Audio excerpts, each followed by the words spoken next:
We're going to show how to set up for a CBCT image on the Plan Mecca Pro Max at the Parker West office. To start out, we're going to go over some equipment and armamentarium to be ready. As we'll see here in a second, that the CBCT versus the panoramic image has a couple of some different components that we'll need to install on the machine. The first things that we have is we want to make sure that we're using a lead vest, which is right here for any CBCT, as this has a higher dose of radiation than a panoramic image.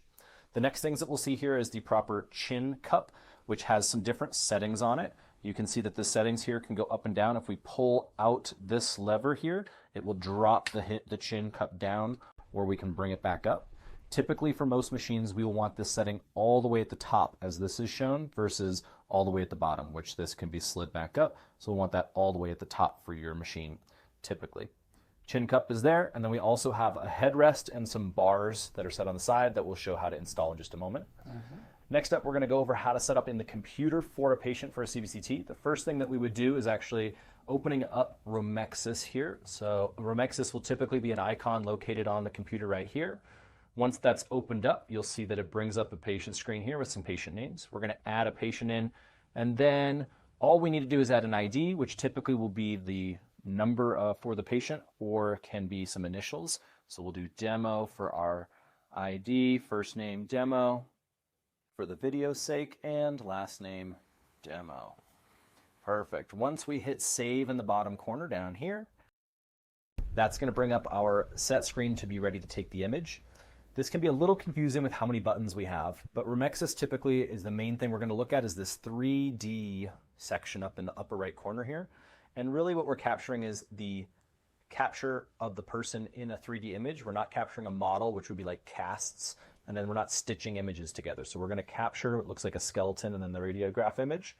That's going to bring up our screen here. And actually, once we've done that and back out, this is ready to go for an image. So the next thing that we're going to go over, Nick's going to cover how to set up the actual CBCT and get a person in. Yeah, it'll cut right out.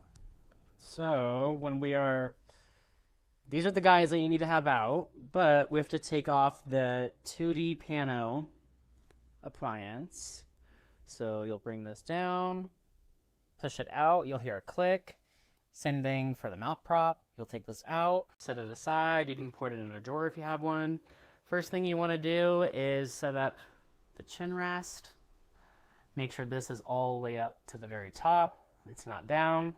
All the way up to the very top. From there, we're going to put on the alignment arms for the headrest. This needs to screw in all the way, make sure that it's super tight. Both sides. Screw in. Next thing you need to do is put on the head cover, which just slides in from the side like so. And then that is how you change out the equipment. Perfect. Okay, over to the screen. All right, the last thing that we have here is setting up the screen. We've got the X-ray Romexis software set up. We have the actual machine and unit set up. The last thing we're going to go over is how to set up on the screen. Your model may be similar or close, but the settings typically are pretty much the same. The first thing that we have on here is our panoramic image, which we're not going to be using today.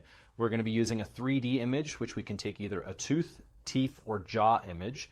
Tooth is going to take a picture of about 2 or 3 teeth. So this would be a very small image if you were looking at, say, an individual tooth for a root canal.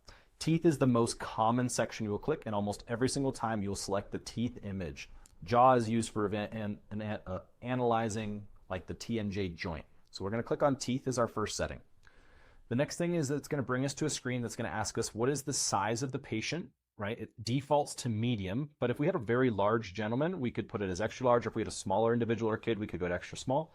Generally, medium is a great setting. If you have someone larger, we could click a large size. The next thing that we're going to ask is this an upper jaw, a lower jaw, or both picture, which is going to show up on the side here. If we click that button, you'll see that the size of the image gets changed here. The little blue highlight does.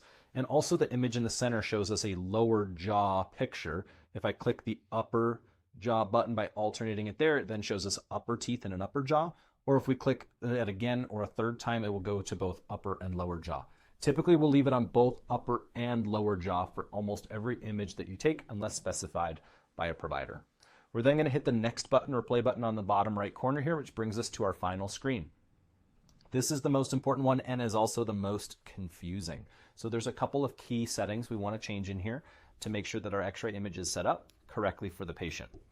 The first thing is, once the image machine has set up, is that we have our upper and lower jaw set. The blue highlight is the amount of teeth that you're capturing, so we can see this is capturing both the upper and the lower jaw. If you had selected tooth, it would show a very small blue circle. If we'd selected jaw, you would see a very large blue circle showing that we're taking a big image. The next things that we have is we've got our head size here, which we can actually, I think, can change at the final setting here if need be. And then the biggest ones to focus on are this ULD button with a green apple is a ultra low dose option. So watch as we take this imaging right here. This DAP is how much radiation is being exposed. It's at 911. If we press this button, we shoot that radiation down to 200. So we're reducing it by almost 5x. So we're always going to click that ultra low dose button as a safety for our patients. And then we're going to bump our definition up to the high definition version. So we go ultra low dose, and high definition is the perfect setting to be on. The final thing to review would be then pressing our play button for the final setup. Once it's done, you'll see that the machine's going to move around. And I think if I can capture, can we turn the lights out for a second? Let me go back to lasers. And I'll actually show this if you can capture me on it for a second. The most important thing when taking a CBCT image is that when the patient sits themselves into the machine, we can see there's a couple lasers that are going to line up here. And if I set my chin in here as the rest, there's a midline laser that should go right here. And the other important one, if we can capture it, is the line that's sitting along my lower jaw, right along this area right here. That's showing us the bottom edge of the image.